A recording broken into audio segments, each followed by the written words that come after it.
आणि आता बातमी पुण्यातनं। पुण्यामध्ये सारथी, महाज्योती, बार्टी, अमृत आरटीच्या या विद्यार्थ्यांची पीएचडीची फेलोशिप प्रलंबित आहे। त्यामुळे संतप्त विद्यार्थी पुण्यातील गुडलक चौकात आंदोलन करतात। आज या आंदोलनाचा 7वा दिवस आहे। तर गेली 7 दिवसापासून गुडलक चौकामध्ये तुम्ही आंदोलन करतायत। बरेचसे राजकीय नेते सुद्धा येत आहेत, तुम्हाला भेटतायत, आश्वासित करतायत, मात्र तुम्ही तुमच्या भूमिकेवरती ठाम आहात। आम्ही आमच्या भूमिकेवर ठाम आहोत। इथे जे सगळे बसलेले आहेत ते पूर्ण 4 कृषी विद्यार्थी आहेत की 7 दिवस झाले किती आमचे हाल चालू आहेत। स्वतः मला बोलता येत नाही।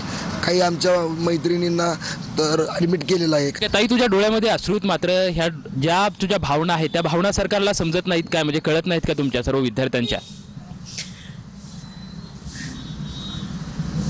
सर, आमचा आता एवढा आम्ही आक्रोश करून सांगत आहे। मला तरी वाटते सरकार दखल घेतील, त्यांच्यापर्यंत काहीतरी गैरसमज होतोय आणि आम्ही जोपर्यंत आमच्या मागण्या पूर्ण होत नाही तोपर्यंत आम्ही इथे ठाम राहणार आहे। आज पीएचडीचे तुम्ही सर्व विद्यार्थी आहात, तुम्ही संशोधनामध्ये हवे होतं किंवा संशोधनाच्या फील्डवरती हवे होतं, मात्र तुम्हाला तुमच्या डोळ्यामध्ये आसवं आहेत, भावना अगदी दाटून आलेल्या आहेत। या ठिकाणी तुम्हाला बसावं लागतंय, आक्रोश करावा लागतंय। या सर्वावरती कुठेतरी सरकार कानाडोळा करतं असं वाटतंय?